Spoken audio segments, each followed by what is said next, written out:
Bonjour à tous, aujourd'hui on va parler de l'histoire du thé et plus spécialement de l'histoire du thé au Maroc. Alors on dit que le nom du thé comporte dans sa phonétique l'origine de son nom par son moyen d'acheminement. Et on va distinguer les mots qui sont formés à partir de la racine cha et les mots qui sont formés à partir de la racine thé. Ceux qui sont formés sur la racine cha viennent du nord de la Chine, du vieux mandarin cha. La diffusion du thé et de son nom par voie de terre va se faire par l'intermédiaire du persan chai, que va emprunter le hindi et l'ourdou chai, le turc chai, l'arabe chai ou le russe chai. En Europe occidentale, le Portugal fait exception puisque c'est le seul qui porte un mot avec la racine cha. Mais il faut savoir que les Portugais l'ont ramené bien par bateau et pas par voie de terre, mais ils l'ont ramené du Japon. Et le Japon l'avait déjà emprunté sous cette forme. Et c'est aussi cette prononciation qu'on va avoir en thaï dans le mot cha, qui vient lui directement aussi du chinois du Nord. De l'autre côté, on a les mots formés à partir de la consonne T qui viennent d'une langue du sud-est de la Chine, du Minnan T qui a voyagé par la mer, transporté par les marins hollandais ou anglais. Alors, au Maroc, les choses sont un peu plus compliquées puisque ces cartes ne tiennent pas compte des variantes locales. Par exemple, on voit que toute la zone arabophone est en bleu, avec le même mot chai, comme c'est le cas dans l'arabe officiel du Maroc. Mais dans les langues berbères, comme dans l'arabe dialectal, on ne va pas l'appeler chai, on va l'appeler attay. D'ailleurs, sur cette carte, on voit que dans le Wolof du Sénégal, c'est le même mot attaya qui est utilisé. Cette carte-là est plus précise, mais on voit qu'elle émet quand même un doute sur le marocain et l'algérien. Alors ce mot attay, en berbère comme en arabe dialectal, ça désigne ce thé à la menthe qui est aujourd'hui mondialement reconnu. Et son histoire n'est pas encore tout à fait officiellement établie, mais on peut essayer d'en retracer les grandes lignes. L'histoire du thé elle-même est expliquée par des légendes, que ce soit en Chine, au Japon ou en Inde. Mais les preuves archéologiques qu'on a pu trouver en 2016 dans le mausolée de l'empereur Qing de la ville de Xi'an le font remonter au IIe siècle avant Jésus-Christ. Et ce thé ne deviendra vraiment populaire qu'entre le 7e et le 13e siècle en Chine. De là, il sera exporté puis consommé au Tibet, puis au Japon, avant que les Hollandais et les Portugais le diffusent en Europe et notamment en Angleterre. Là, c'est une noble portugaise qui s'appelle Catherine de Braganza qui va l'introduire à la cour britannique lors de son mariage avec Charles II en 1661. C'est à peu près à la même époque que les relations diplomatiques entre les souverains mongols et les tsars de Russie introduisent le thé à la cour du tsar Michel I sous la forme de cadeaux et la Russie est devenue depuis le 5e plus gros consommateur de thé au monde. En Thaïlande, la consommation de thé reste marginale jusqu'au 19e siècle, jusqu'à ce que les Anglais l'introduisent auprès de la cour de Rama IV, qui a coïncidé avec l'arrivée massive des immigrants chinois qui ont évidemment apporté leurs habitudes culinaires, dont le thé fait partie intégrante.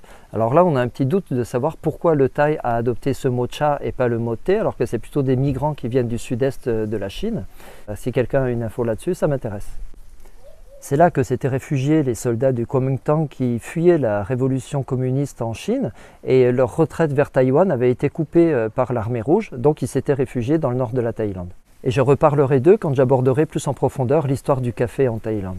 Et c'est encore des soldats du Kuomintang, mais ceux-là réfugiés à Taïwan, qui vont importer en Thaïlande des plants de thé qui vont amener à leurs compagnons de lutte du Kuomintang qui sont au nord de la Thaïlande. Et c'est leurs descendants qui vont cultiver et exploiter la culture du thé qu'on trouve dans cette région. À la suite des Portugais et des Hollandais, ce sont les Anglais qui vont maîtriser toutes les routes maritimes qui vont connecter leur empire qui est devenu immense. Grands consommateurs et négociants en thé, les Anglais vont trouver des solutions pour échapper au contrôle et au monopole que les Chinois exerçaient sur la vente du thé. Un thé dont ils exigeaient le paiement en argent. Alors ça, c'est une idée qui plaît de moins en moins aux Anglais. Et c'est là que les Anglais vont commencer à essayer d'échanger directement ce thé par de l'opium. Il faut savoir que les Anglais, depuis un traité de 1773, possèdent le monopole de la vente de l'opium en Chine. Et ils produisent désormais de l'opium dans leurs colonies indiennes et notamment au Bengale. Et cette introduction massive d'opium sur le marché chinois va entraîner des troubles sociaux, des addictions. Et c'est cette histoire qui va déboucher sur les deux guerres de l'opium entre 1839 et 1856.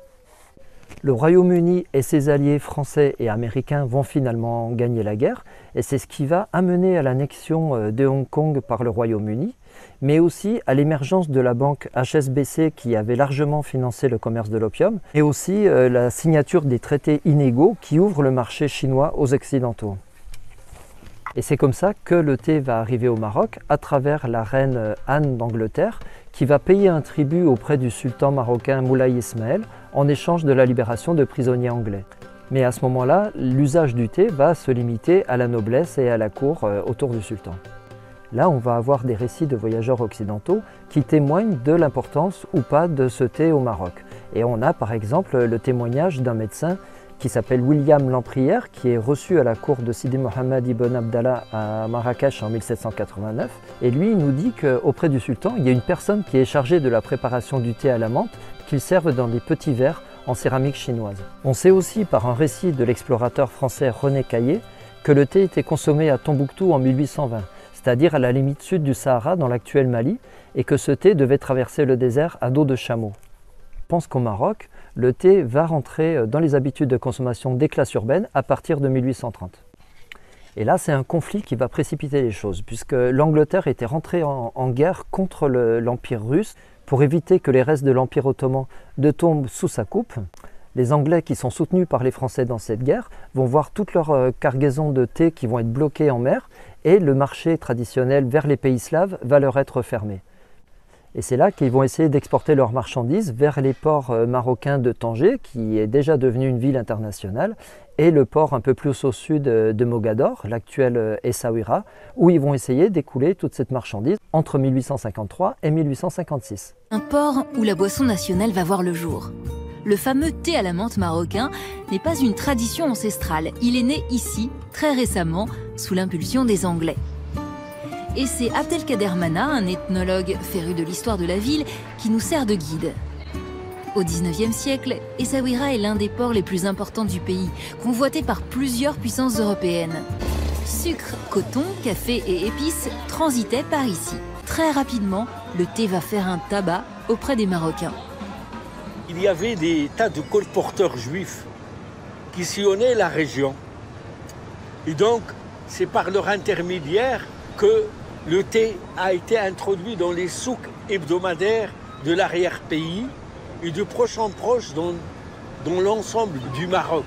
Et on appelait à l'époque un thé soueri, c'est-à-dire le thé des Essaouira. Mais ce thé est de qualité inférieure et son amertume va assez mal au goût des Marocains qui sont déjà très habitués au sucre.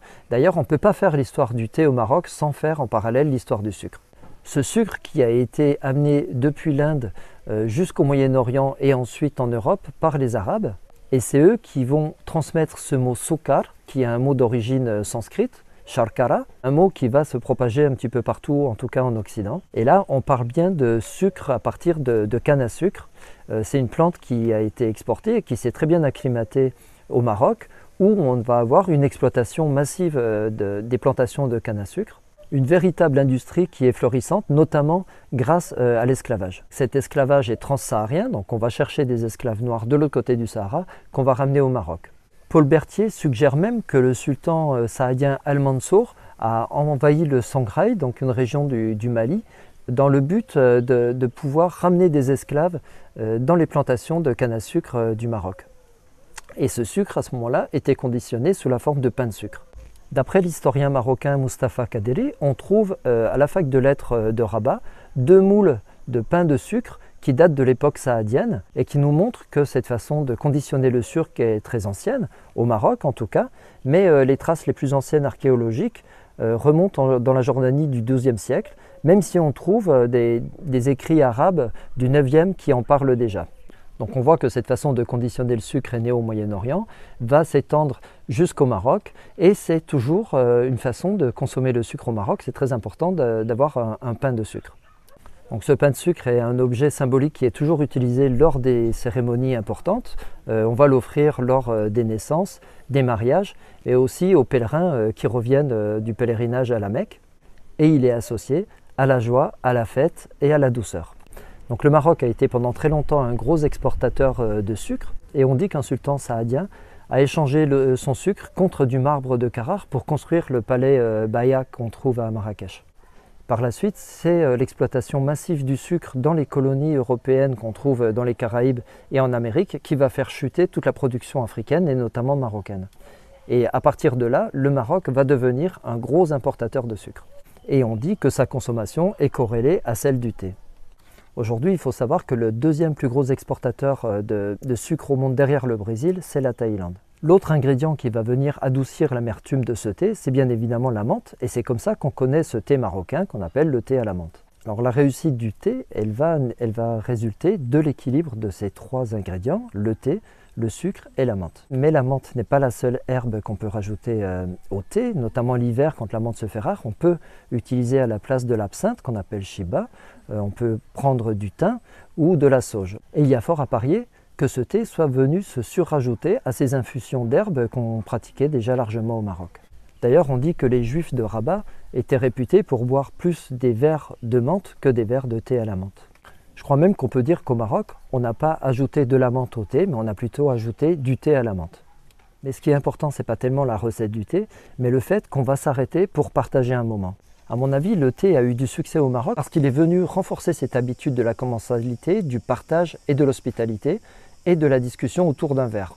La préparation prend du temps, elle augmente d'autant plus le temps passé ensemble. Au Maroc, on ne boit pas le thé tout seul, c'est un moment qu'on va partager avec des gens. Alors pour expliquer cette habitude de partager ce thé, on va utiliser des termes que vont être le rituel et la cérémonie. Alors, dans le champ anthropologique, on va essayer d'éviter là ce mot de rituel parce qu'il sous-entend quelque chose qui est en rapport avec le sacré, ce qui n'est pas le cas du thé au Maroc. Donc on va utiliser le mot de cérémonie, comme on va le faire pour d'autres cérémonies. Par exemple le Shanoyu, qui est la cérémonie du thé japonais. Alors en général au Maroc, c'est le chef de famille qui va organiser cette cérémonie et il va utiliser plusieurs objets qui sont mis à sa disposition pour préparer le thé. On trouve une boîte qui contient le thé, un petit marteau d'argent ou de métal, souvent du cuivre, avec lequel on va casser les morceaux de sucre, du pain de sucre duquel je vous parlais, une théière, de l'eau et de la menthe. Après avoir lavé le thé et l'avoir fait bouillir avec du sucre, il va y introduire la menthe et la verser en prenant de la hauteur de façon à aérer le thé et former un petit turban de mousse, l'écume du thé. Mais en dehors de tout l'aspect folklorique qui va tourner autour de cette préparation du thé, ce qui me semble important, c'est pas encore une fois la boisson en elle-même, mais c'est tout ce que ça entraîne en termes d'hospitalité et de partage. Alors on a souvent l'impression que ces cérémonies sont immémoriales, qu'elles datent de plusieurs centaines, voire de plusieurs milliers d'années. Souvent, ces traditions-là sont assez récentes. C'est le cas de cette tradition du thé au Maroc. C'est ce que l'historien britannique Eric Hobsbawm appelait l'invention des traditions, qu'on peut peut-être opposer aux coutumes qui, elles, s'ancrent beaucoup plus souvent dans un temps plus long. Une tradition n'est pas forcément ancienne et elle peut fonctionner même si elle est assez récente. Là, dans notre cas, on est dans une tradition qui a 150 à 200 ans, ce qui n'est pas non plus très récent, mais bon. En Thaïlande aussi, on a des traditions qui ne sont pas si anciennes que ça, je vous en ai déjà parlé. Donc voilà, une tradition, ça ne veut pas forcément dire très vieux. Alors l'historien Cornwell se demande assez justement pourquoi des Marocains qui sont ruraux, qui sont largement en autosubsistance, qui vont cultiver et élever leurs propres ressources, se sont mis à consommer ce thé amer et astringent importé de Chine par des chrétiens. De la même façon, l'historien Jean-Louis Miège se demandait si le thé marocain n'était pas la seule boisson nationale au monde qui est intégralement importée. Donc là, il parle évidemment du sucre importé d'Occident, mais surtout de ce thé vert qui est importé de Chine, dont le Maroc aujourd'hui est le principal client puisqu'il achète au moins un tiers de la production chinoise. C'est un thé qui est caractéristique avec ses petites feuilles enroulées. Il est originaire du sud de la Chine et son nom anglais c'est le gunpowder, donc qui veut dire poudre à canon, peut-être à cause de sa forme, ou par une corruption du mandarin gangpao-de, qui veut dire fraîchement infusé. Donc voilà, on aurait une similitude entre ce mot chinois gangpao-de et l'anglais gunpowder. En arabe, on l'appelle baroud, et baroud ça veut dire la poudre. Et d'ailleurs, baroud, c'est un mot qui a été emprunté en français. C'est de là que vient l'expression baroud d'honneur, ou baroudé et baroudeur, donc c'est ceux qui ont fait le coup de feu. Alors ce thé, il peut avoir un nom anglais ou un nom arabe, mais pour les Marocains, c'est très important qu'il soit un thé qui vienne de Chine.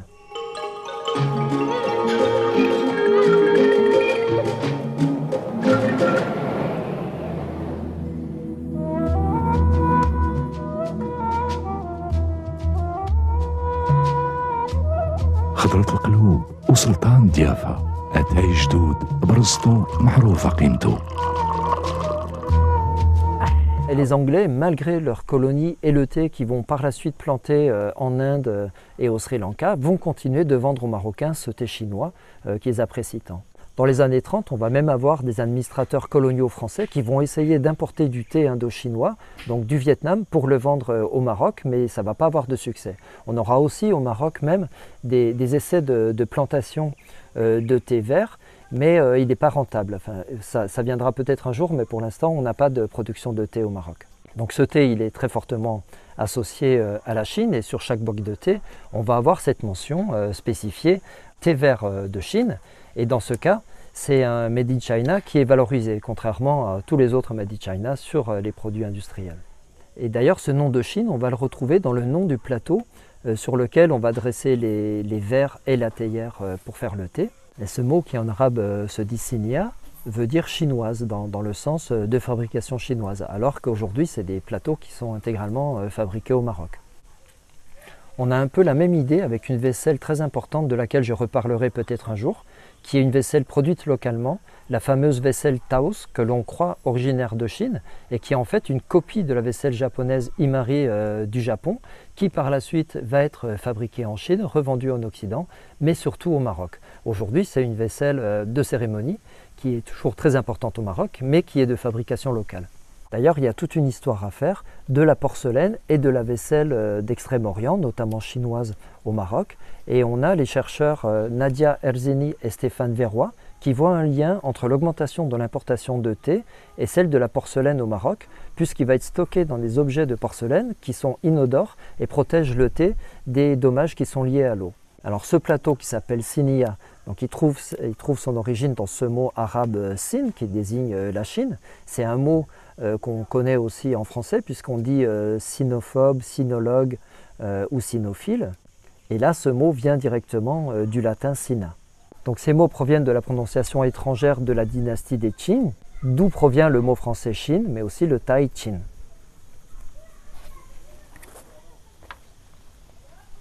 Mais au Maroc, ce plateau Sinia a un sens beaucoup plus profond que le simple plateau d'usage. On a un groupe de musique très connu au Maroc qui s'appelle Nasser Rewan qui va écrire une chanson. Je ne peux pas vous en mettre des extraits ici à cause de problèmes de droit d'auteur. Je vous mets un lien vers leur vidéo si vous voulez voir. Donc ce groupe écrit une chanson qui s'appelle Sinia. Dans cette chanson, ils évoquent la mélancolie de l'exode, la douleur du départ, et ils disent que le plateau se sent seul sans les verres et les convives. Et au Maroc, on va souvent avoir une association du thé, notamment du thé à la menthe sucrée, à l'amour ou aux difficultés du quotidien.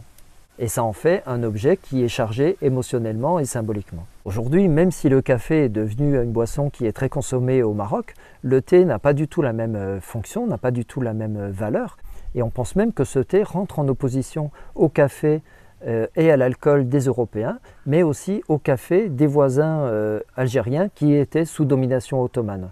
Donc on peut parler du thé marocain contre le café algérien, et là je vais me mettre à dos les Algériens qui boivent du thé et les Marocains qui boivent du café.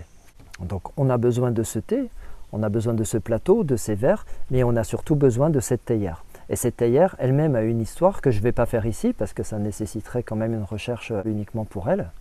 Mais c'est intéressant de noter que cette théière typiquement marocaine a une histoire, elle aussi liée à l'Angleterre. Donc on dit qu'un ou plusieurs négociants marocains originaires de la ville de Fès, au XIXe siècle, vont s'associer avec un tisserand anglais du nom de Richard Wright pour fabriquer des produits en métal à destination du Maroc. Parmi ces objets, on trouve des copies de théières anglaises de l'époque victorienne et même en lien avec le style chinois qu'on appelle washing, qui était destiné à l'exportation. Ces théières sont aujourd'hui omniprésentes en Afrique du Nord et on les trouve guère que là. Elles ont certainement été pensées et vendues sur le marché marocain en insistant sur leur origine anglaise qui était un gage de prestige, et on va les retrouver avec le nom de Richard Wright transcrit en arabe sous sa forme Wright, aussi bien sur des théières que sur des plateaux Senia. Donc voilà, si je résume, on a ce thé qui est évidemment d'origine chinoise, on va avoir ce sucre qui est largement importé par les Européens, on va avoir cette théière qui est peut-être d'origine chinoise mais surtout anglaise, copiée par des Marocains qui aujourd'hui la confectionnent intégralement au Maroc. Et on va avoir aussi ce plateau de fabrication locale, mais qui dans son nom comporte une origine chinoise. Et on peut dire que sans la Chine et son thé, le Maroc ne serait certainement pas le même, et que sans son sucre d'origine européenne, il serait certainement moins doux. Voilà, merci d'avoir suivi cette vidéo. Commentez, likez, partagez, abonnez-vous. Retrouvez-moi sur mon groupe Facebook Décryptage des cultures asiatiques et on se retrouve très bientôt pour un tout autre sujet. Bye bye.